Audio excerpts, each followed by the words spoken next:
beautiful souls. Welcome back to my channel. My name is Michelle. We talk all things life, love, spirituality, law of attraction, and all of that juicy goodness. I am an intuitive reader, a manifesting coach, a Reiki practitioner, and a life path guide and mentor here to help you along your awakening journey so that you can co-create the life of your dreams. And maybe one day I'll be saying that I'm a Feng Shui master, because lately I have been diving into Feng Shui, and it is magical how your body and energy changes when you change the energy in your space, and how your manifestation abilities change as well. So what I'm learning about Feng Shui, and I've learned all of this from Marie Diamond. I posted her app on my community page last week. It is all about understanding the zones of your home. So in each room, we all have a success zone, a wisdom zone, a relationship zone, and a health zone. So in each space, and preferably the spaces where you're spending the most amount of time, you want to create a space that's like a 3D vision board. Okay, so if I'm standing in this room right here, it's kind of a big open space. If I stand in the center of the room and I download her app, it's going to give me a compass. The compass is going to point to where my success zone is. If I want more business, if I want more money. So for me, my success zone is to the west. So wherever I am standing in any room, I know that west is success for me. So what I did recently, and it completely activated more business for me. Overnight, I got 4 bookings and a couple people purchasing my online courses. They're linked below if you're interested. But it was a simple, tiny, tiny change, and it activated all of these bookings. So I wanted to make a video about how it's working for me and what I actually did. So I stood in my room, figured out success was west, and then I took a clear bowl and I put a bunch of money in it. I also put $100 bills. I put fake money in it with $100 bills, and anything that symbolizes large amounts of money. So I have multiple amounts of money in this bowl. I also wrote on pieces of paper a large amount that I want to manifest. I put how many subscribers I want to have one day on my channel and in this community for all of you guys to communicate together so we can learn with each other. I have certain goals, right? So I put them all in this bowl, and then I put a mirror in my success zone, the west part of my house. And then in front of the mirror, I put the bowl. So it amplifies it, it multiplies it, right? Another thing I did was, if you want to call in more money or success into your life, your entryway is key. You cannot have shoes out, coats, bags, backpacks, purses, keys. If it's a cluttered entryway, it's hard for money to enter your space. It's hard for clients to want to come into this cluttered space. And I live very neatly. I am always clean. I'm always tidy. But I did have coats, bags, and my keys all on my entryway wall. So recently I took it all and put it in the closet. I have an entryway closet. So I took it all and I got a door hook and I put all of those items on my closet door on the inside, right by my entryway. So now it's like when I'm looking right now, all I see are beautiful angel wings, which means the space is protected. I have a gold chain hanging on a hook, which represents money. I have a dream catcher, which means all of our dreams are made here and they're happening here. I have a be brave and bold, which is written in gold. I have more fake money by the door to welcome in that money. So when your entryway is super, super clear, there's only minimal things. I also have a vase with flowers there too. It's saying, come on in. I have space for money. I have space for clients and friends and family. There's literally nothing on the floor. It's completely blank and open. And when this happened, I did this the night before the clients arrived, and I did the mirror with the bowl of money. So just these 2 things activated a couple $1,000s in one night. Okay. So it works. And I'm learning that it also affects your sleep. So I had the most amazing dream last night of a really masculine man. He was parked right next to me. He also had a Jeep like me. And it was like this fixer-upper type of Jeep. I could tell that he was like handy and he was really like good with fixing things. And we pulled up next to each other, and I had something in my hands, and he immediately walked up to me and was like, "Hi, what's your name?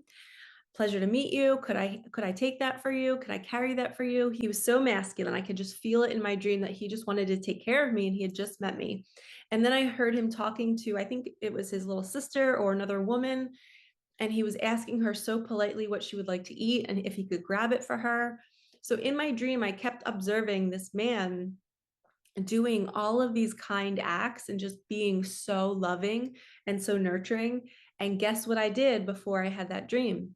I went into my bedroom and I did feng shui. I made sure my bedroom was clear of clutter. I made sure I only had photos of romance, two people kissing. I actually have two cute little birds kissing. I have a card that says together, like TWO, together, anything is possible. I have a good vibe sign. I have a vase with flowers as if he brought me flowers. So I literally put all of these things in my relationship zone in my bedroom. And then I had this magical dream. It was like my subconscious was saying, yes, we heard the call. We are bringing you this person who's going to nurture you, who's going to bring you flowers, who's going to carry things for you. And you're going to be friends and you're going to build something together. So it was really cool how me just switching the energy in my bedroom caused me to have this wonderful dream that I've never had a dream like that. I've been manifesting a wonderful partner and I've never dreamt of the actual actions that I want this person to do. So my subconscious somehow got a hold of it. Also, because I feng shuied my bedroom, I slept so well. I was just telling my friend 2 days ago, I'm like, I wake up every night with some sort of anxiety or fear in the middle of the night. I just feel unsettled. I was like, I don't know if I'm tapping into my family's energy or if the collective fear of society and the way the world is. Um, but for the past few nights that I feng shuied my house, I have slept through the night. I slept in my bed and I just feel so calm. So I know that the chi in my house, the energy was not good before. So me making these small changes to clear my entryway, I put money and all of my accolades and everything I want to amplify in my success zone. And then I took my bedroom and I really prepared it for a partner. And I really prepared it for me to get restful sleep. I didn't have any clutter on the floor. Another big tip is you should not put mirrors in your bedroom because mirrors double the amount of people in the space, which means you're inviting more energies in, which you don't want to do that. And you don't want to have photos of your children in your space either, because that's saying, hey, we want them in here. We don't want that. And the mirror piece is you don't want to bounce energy around. Energy bounces off of mirrors or mirrored items. So if you see, I have this cute little mirror here, which I want it there because that's where my business is. I want to double the amount of readings I get. So I put it right on my table with all of my cards. And a mirror in a bedroom is going to bounce energy around and it's going to double whatever's in the room. So you don't want multiple people in your room other than you and your partner, or you don't want to double the fact that you're single. Okay, so what you want to do is you want to have photos of passion and love and those flowers that I was talking about, things that nurture a partnership and passion. And you want to make sure the color on the wall is very soothing. You know, something like red is very fiery and it'll keep you up at night. So you want something very calm and soothing and not activating. And according to the app, according to your number and your archetype, there are certain colors that work best for you. I know for me as a creator, number 6, fuchsia and pink works really well for me. As you can see, I unconsciously already had a bunch of pink in my house and peach. They bring forth more success for me as a creator. So as a creator, I am creating. I'm not just teaching. I'm not just, I forget a couple of the archetypes, but I am literally creating. I don't know what I'm going to do each day. It comes out of me. I create decks of cards. So my archetype is spot on for who I am. I can't plan my life. It has to be created. It has to kind of unfold depending on how I feel that day. So you learning about feng shui will change your manifesting game. Your home is your second skin. And what we subconsciously are seeing all day long is what we are feeling and vibrating with. You know, if you're seeing chaos, then you're feeling like chaos, whether you're aware of it or not. I cannot tell you how good I slept the past few nights just from doing this to my house. And I'm literally like, I'm not wanting to believe it was the feng shui. My mind wants to create another story about how maybe, I don't know, it has to do with the full moon that we have tomorrow, or, but normally I wouldn't get sleep with a full moon. So it's wild how my mind doesn't want to accept that this works. It does. And that's why I forced myself to create this video, because we are meant to feel good. We're meant to sleep well. If we don't sleep well, we can't be creative. We can't show up in the world. We can't be kind. We'll be irritable. We'll be judgmental because we don't feel good in our bodies. So learning about Feng Shui is super, super important on the manifesting journey, because like I said, your space where you're spending like a lot of your time is your second skin. Your vibration is in that. So think of it as a bubble.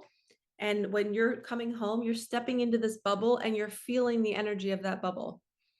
Is it filled with chaos, disorganization, old energy, items from people that have broken your heart, items from people that have poverty energy or lack energy? You want to get that stuff out of your house. Marie also talks about plants that are very pointy. You don't want to have plants that are very pointy. It's just the feng shui thing. Like they say, it's just not warm and inviting. It's very cold and kind of weapon-like. So it gives off a harsh energy and it's not very welcoming in the space. So be mindful of the type of plants you have. So download the app. It will help assist you in your specific home space in each room to where your success zone is, which would be most of your manifestations. Your relationship zone, if you're looking to call in love, your health zone, if you want a healthier body. You know, you don't want to have pictures of somebody who's passed away in your health zone, because that's promoting death. It's promoting an unhealthy person. Maybe they had cancer, maybe they didn't take care of their body. If you have a photo of them in your health zone, you're asking for that. So we really have to be mindful of what the energy is telling us and what we're telling the energy, because we're using our home as a third dimensional vision board.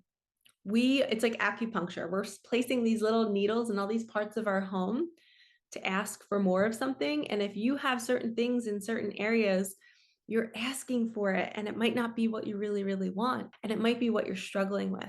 So I'm sure you guys know, for a while on this little heart here, I had photos of my daughter. Well, this wall is my health zone. So I took those photos down because I don't want to amplify a muscle disorder or death or illness. So I took her photos down and I put them on the other side of the room, which is the relationship zone, which is love and peace and happiness. And maybe that's why I slept better. I don't know. But there's these small changes that we can make that make an impact on our lives. So I hope this video helped you. Download the app. If you have any questions, I'm not a pro. I'm just sharing what worked for me, and I'm going to continue doing this to help myself live the best life I can live and to keep co-creating more so I can become more of who I came here to be. And I don't want my energy in my home to affect my health, to affect my relationships, to affect my money flow. I want to make sure it's working for me, and I want to make sure it's working for all of you, and that's why I'm sharing this. So please like, comment, subscribe so we can get these messages out there. Hit the bell so you know when I post my videos. I am sending you so much love, and I will see you in the next one. Peace out.